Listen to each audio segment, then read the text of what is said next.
Assalamualaikum warahmatullahi wabarakatuh. Waalaikumsalam warahmatullahi wabarakatuh. Oke, selamat pagi semuanya. Di pagi yang cerah ini kita akan membuat podcast ya. Selamat datang di podcast kita, yaitu mengenai kondisi ekonomi saat ini. Oke, langsung saja sebelum kita podcastnya dimulai, kita alangkah baiknya kita perkenalan dulu nih kepada dua mas-mas yang hebat ini, aktivis di kampus dan juga yang soleh ya. Oke, ada di kanan saya, silakan perkenalan mas. Ya, nama saya Muhammad Muslim Tanimi dari Yate. Dan saya Azkar Ubaidillah selaku narasumber pada podcast kali ini.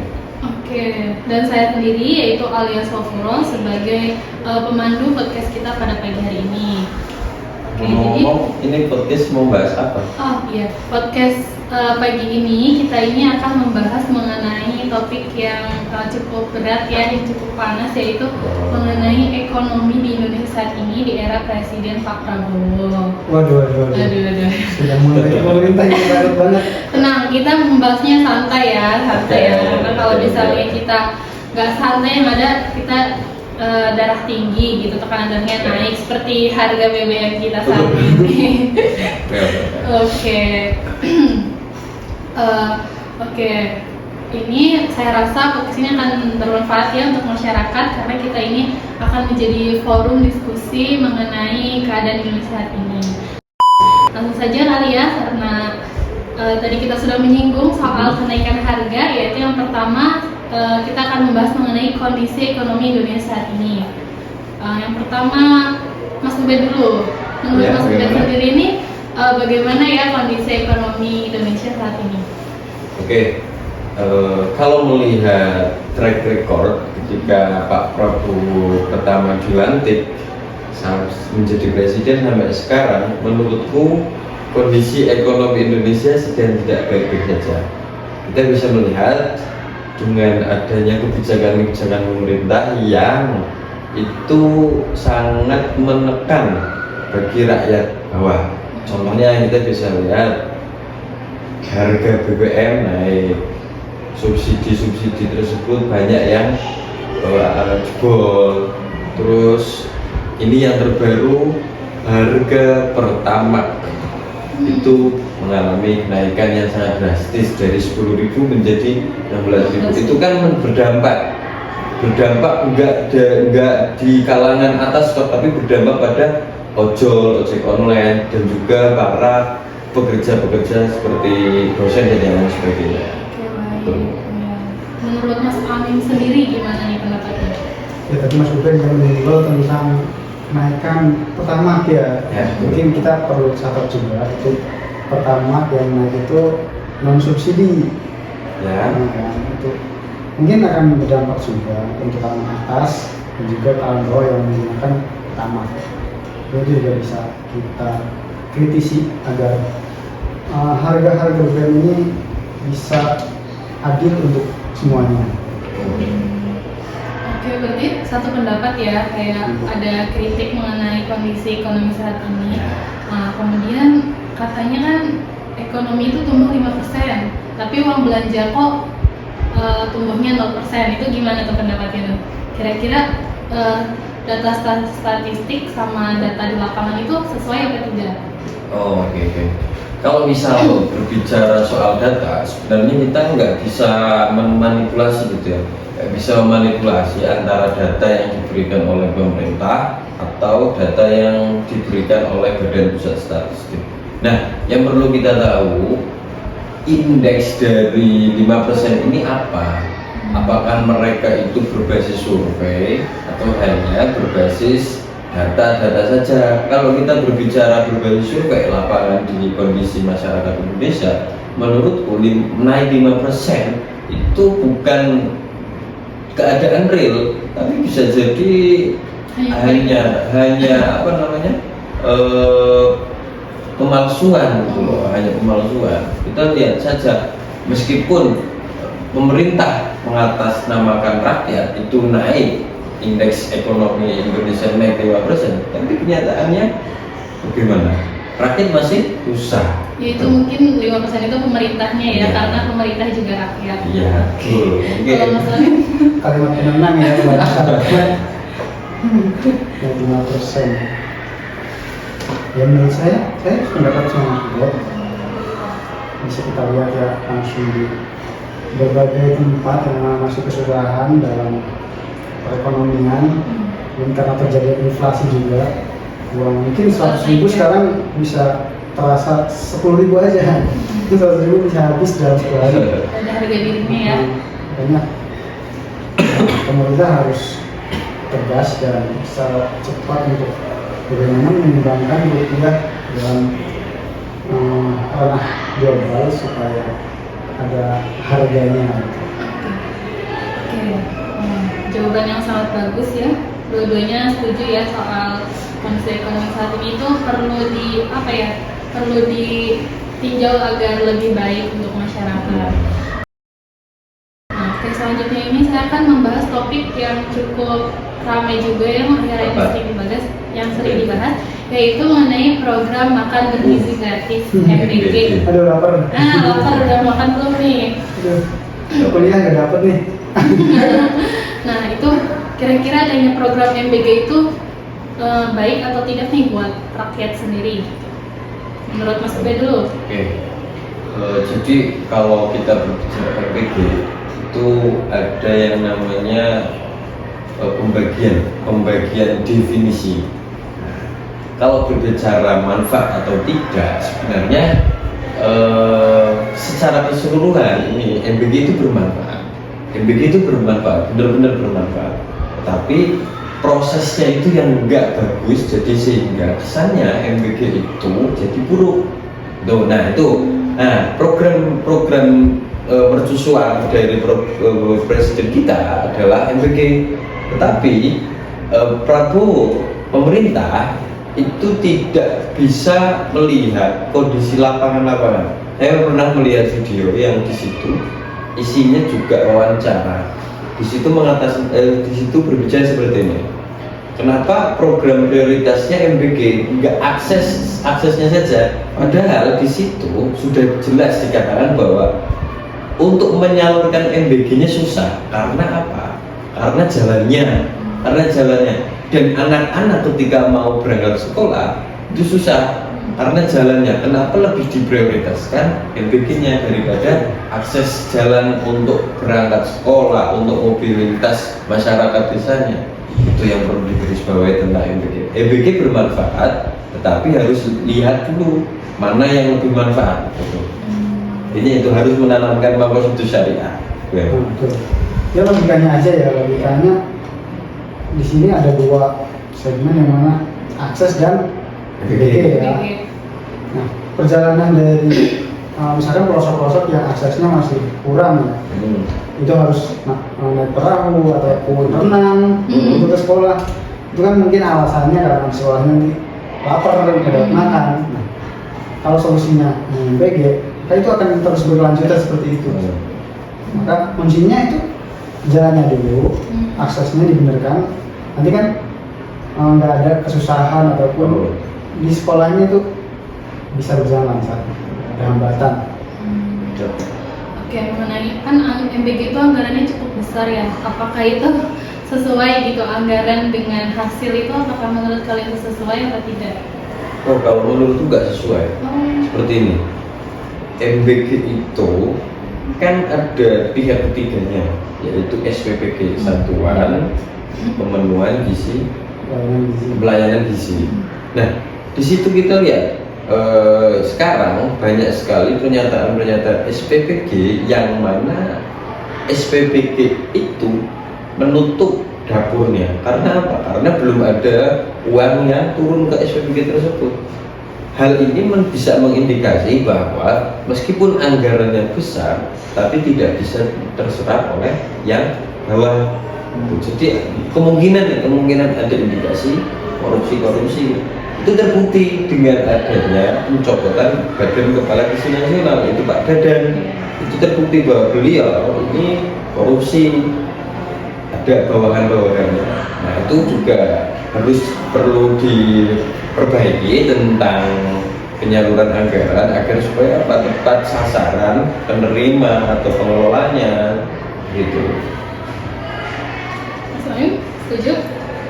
Iya, kalau kita lihat sedang marak juga ya diperbincangkan, apalagi saya sering melihat orasi daripada mantan ketua BUMN Oh, Mas Tio.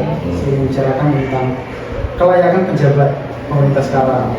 Yang mana berbicara tentang pemerintah sekarang itu tidak ada ketentuan untuk masuk ke dalam pejabat.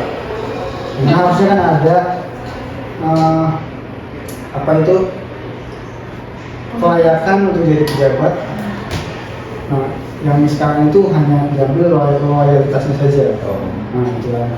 Jangan-jangan pejabat sekarang adalah tim suksesnya. Nah, itu kan kita Mas Dio itu menyenggol itu ya, siapa? Yang wakil kepala BDN. Oh, yang sekarang Binani. Yang Binani. Dan itu kan seorang wartawan ya. Iya, itu tim sukses. Tim sukses Prabowo, dia loyal kepada Prabowo, akhirnya diangkat jadi kepala BDN sekarang. Itu Tapi itu pendapat subjektifnya Mas Tio. ya itu Pendapat bukti subjektif. daripada tidak dibutuhkannya kompetensi, Oh. hanya loyalitas kepada. Oh iya, itu nggak ada kaitannya ya. Wartawan jadi kepala BKN. Nah. Apalagi dulu yang namanya Pak Dadan itu ternyata ahlinya adalah ahli serangga. Lalu Tuh. nanti anak kecil diganti. Oh itu pernah ada wacana menu serangga mau dijadikan menu makanan MBG. Bulat bulu. Pernah itu? Iya. Nah, Sih ya. mungkin benar sih pernyataan dari Mas Amir. Benar, kualitas dari pemerintah harus dilihat dulu. Masa seorang wartawan dijadikan MBG? Betul. Oke, jadi dua-duanya sepakat ya bahwa program ini bagus, tapi selayaknya itu harus ditinjau ulang agar tepat sasaran kepada penerimanya, nggak hanya yang di atas saja yang diuntungkan, tapi masyarakat juga diuntungkan. Kemudian kita beralih topik nih, Mas Ubed sama Mas Amin. Oke. Kita membahas tentang hilirisasi dan juga lapangan kerja. Seperti yang kita tahu ya, kalau Prabowo kan dulu menjanjikan 19 juta lapangan Oh itu Mas pekerjaan. Gibran. Oh Mas Gibran ya, salah maaf. Ya 19 juta lapangan pekerjaan.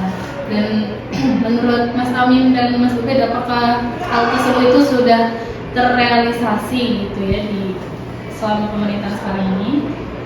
Oke, kalau berbicara terrealisasi, menurutku belum semuanya sih.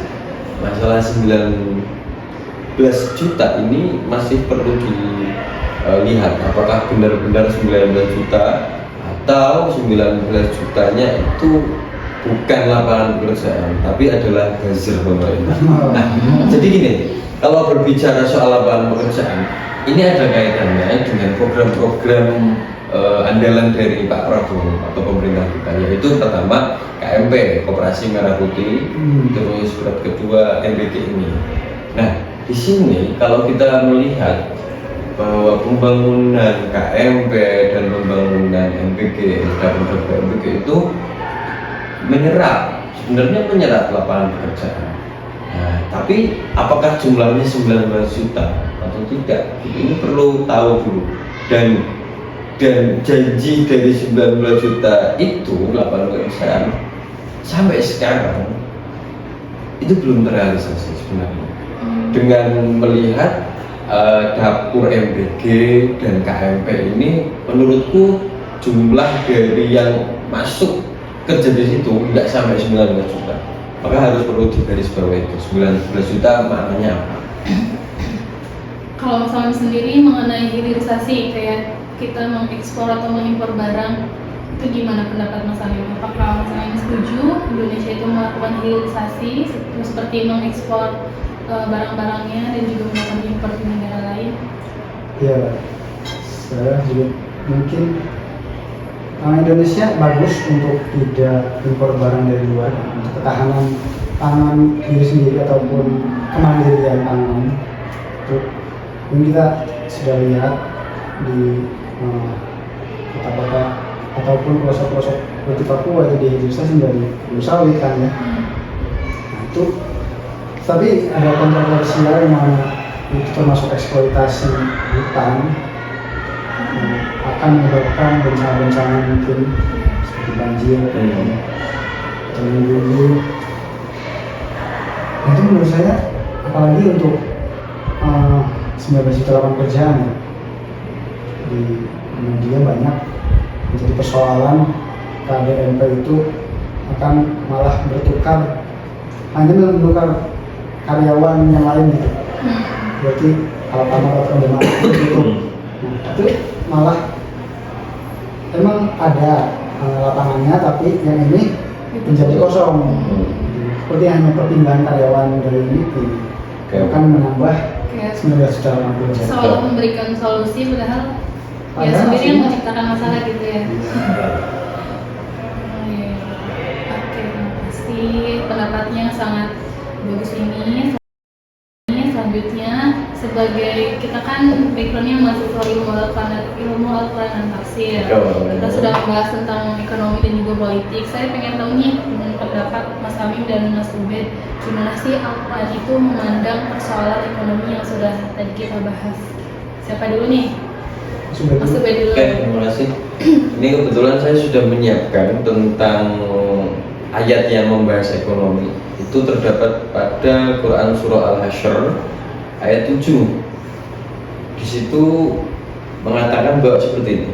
Ada poin penting yang bisa kita ambil dari ayat ini, yaitu apa? Yaitu poinnya adalah agar harta itu tidak hanya beredar di antara orang-orang kaya saja di antara kamu. Lalu apa yang diberikan Rasul padamu terimalah, apa yang dilarangnya bagimu tinggalkanlah. Nah, di sini menjadi menarik karena apa? Karena di Indonesia sendiri pemerataan ekonominya itu masih tidak merata. Kita tahu sendiri bahwa di Indonesia ini yang kaya semakin kaya, yang miskin susah kaya.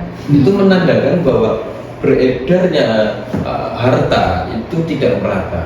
Jadi menurutku ayat ini bisa menjadi landasan agar mereka yang kaya-kaya ini bisa untuk memeratakan hartanya dengan cara apa?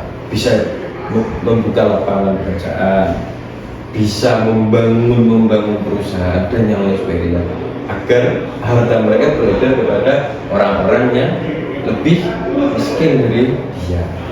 Gitu sih. Jadi ayat ini penting kan untuk menjadi dasar landasan lah. Oke, sepakat. Kalau Mas Amin sendiri? Dengan perspektif Al-Quran ya, dia tahu Al-Quran itu sangat mendukung tentang keadilan ya. Iya, betul. Dimana harus pemerataan baik pendidikan ataupun ekonomi. Mungkin tadi saya sepakat dengan Mas Ubed terkait surat Al-Hasyr ayat 7 ya, Ya.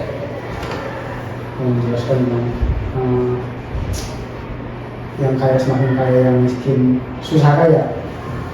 Itu harus adanya keadilan. Yang kaya juga harus melihat kaum bawah untuk membantu supaya sama-sama standar, sama-sama punya harta gitu ya. punya harta.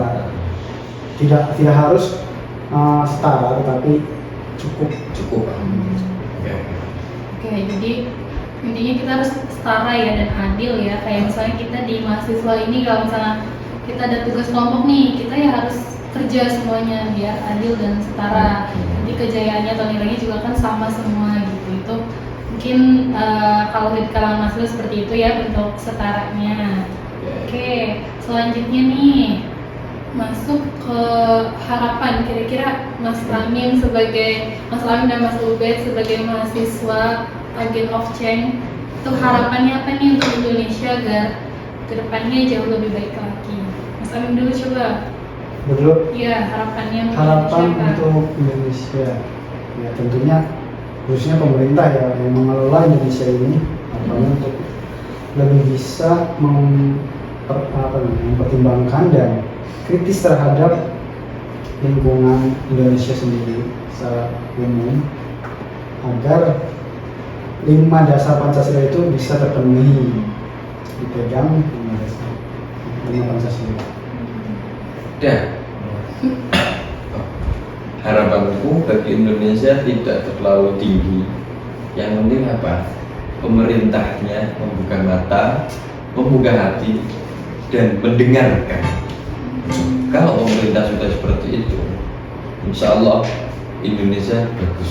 Indonesia itu banyak banget sumber daya alamnya, tapi karena pengelolanya saja yang tidak bagus di Indonesia seperti ini. Harapanku pemerintah seperti itu. Baik, Masya Allah sekali ya pendapatnya untuk Indonesia ini. Biasanya yang public speakingnya bagus, analoginya bagus ini biasanya di kelas selalu dapat nilai A. Mungkin IPK-nya 4 juga nih Mas Awif dan Mas Ubed. Masya Allah sekali pendapatnya. Oke ya teman-teman, sudah memasuki akhir sesi yaitu penutup. Jadi sedikit saya simpulkan bahwa diskusi kita tadi yaitu mengenai ekonomi Indonesia di era Prabowo yang tentunya masih banyak mempunyai berbagai peluang dan juga memiliki berbagai tantangan.